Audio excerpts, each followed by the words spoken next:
Et je rappelle que le thème canonique de la momie, du cadavre, c'est Osiris. Il est toujours représenté sous la forme d'une momie. Donc, Kessé, évidemment, c'est son nom. Pourquoi j'insiste là-dessus? C'est que vous devez déjà savoir que dans les langues soudanaises, c'est le nom du grain. En bambara, on dit Kissé, c'est le grain. Osiris est associé au grain, à la céréale. Okay? Le grain, le pépin, la plus petite des choses. Chez les Dogons, ils vont dire Kissé Ouzi, pour dire la plus petite des choses. Kissé signifie chez les Dogons chose. Ouzi, la plus petite, disons. Donc, Kissé Ouzi, la plus petite des choses. Et c'est le nom que les Dogons donnent au fonio, c'est-à-dire une céréale, la plus petite des céréales dans le monde soudanais, qui dans le monde soudanais correspond à l'atome. C'est-à-dire que quand les Dogons parlent du fonio, ils parlent de l'atome. Okay? Et c'est l'image du nomo, en fait, c'est-à-dire le héros culturel. Pourquoi l'atome? Parce que l'atome est la particule élémentaire qui a explosé dans les premiers temps et particule à partir de laquelle l'univers va se déployer. Et c'est ce qu'on appelle la passion d'Osiris, le démembrement du corps d'Osiris, l'explosion des origines. C'est ce qu'on appelle la passion, littéralement. La passion d'Osiris, c'est-à-dire le fait d'être démembré. Voilà pourquoi il est la totalité. Mais il peut être réduit à une graine. Donc, qui c'est? C'est le grain, le pépin. Okay? Et c'est aussi le nom de la momie. Vous voyez que c'est le nom de la momie dans un sens, parce que, évidemment, les momies sont les ancêtres. Voilà pourquoi les peuples kémites ont une relation privilégiée avec l'ancestralité. Voilà pourquoi il faut valoriser le rattachement aux ancêtres. Parce que, évidemment, par nos langues, cela suffit pour le comprendre. On saisit déjà l'importance du fait. Autre chose, je vais maintenant en Éthiopie. Ça aussi, c'est quelque chose que vous devez savoir. Parce que c'est le nom d'Osiris, d'une certaine façon, qui est aussi revendiqué par le personnage qu'on appelle Jésus. Parce qu'en Afar, qui est une langue d'Éthiopie, on dit qui c'est? Il faut dire Jésus. Et vous savez que l'Éthiopie, c'est l'une des premières chrétientés. Donc, eux, ils utilisent ce mot, ils ne disent pas Jésus, évidemment. Sauf que dans le texte, quand on traduit en français, on dit Jésus. Mais eux, ils disent qui c'est? Qui est le nom de la momie, en copte? Qui est le nom du grain? Ouais. Et la racine, c'est toujours 10. J'espère que vous le voyez. Donc, c'est bien important de savoir.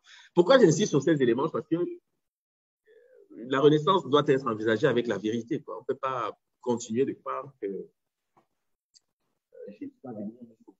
c'est compliqué. C'est compliqué. Il faut... voilà, on doit comprendre avec humilité parce qu'il faut simplement avoir l'honnêteté de reconnaître qu'on sait faire. Voilà, et puis c'est tout. Et repartir sur de bonnes bases. Parce que c'est tout ce que j'essaie de dire. Voilà. Donc, c'est ça. Alors, donc, en Afar, c'est une langue qui est encore parlée par quasiment 1 million d'Éthiopiens aujourd'hui. Ils disent qui c'est?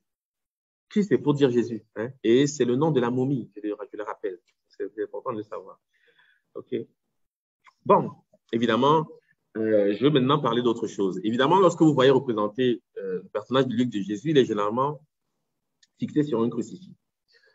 Bon, évidemment, ce personnage, encore faut-il le rappeler, mais j'espère que vous le voyez, c'est un cadavre, c'est pas pour rien. C'est même une momie, parce qu'on a simplement descendu, on a simplement déshabillé la momie, c'est-à-dire on a mis, plutôt que de mettre le suaire, comme Osiris, on a simplement descendu le suaire au niveau des reins, mais la réalité, c'est toujours la même chose, c'est un cadavre. Donc un ancêtre, perçu comme tel, ok?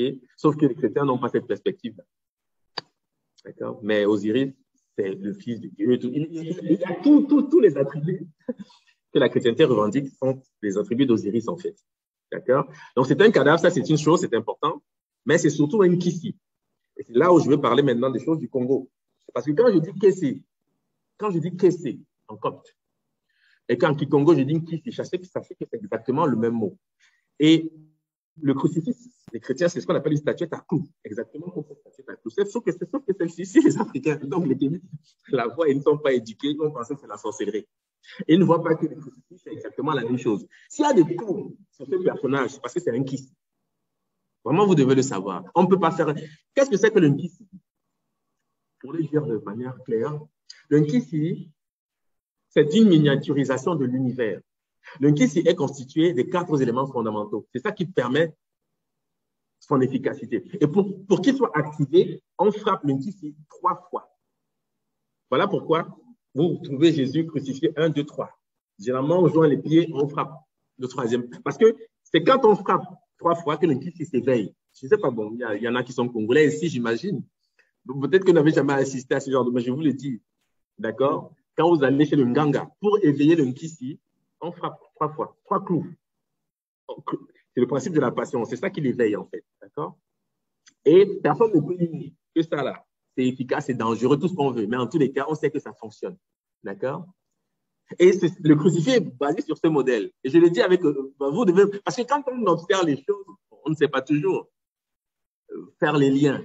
Mais les clous d'une kiss, les clous, c'est exactement la même chose, c'est le même principe à la base. Je ne veux pas en dire trop parce que ce n'est pas nécessaire. Le kiss, c'est généralement un miroir.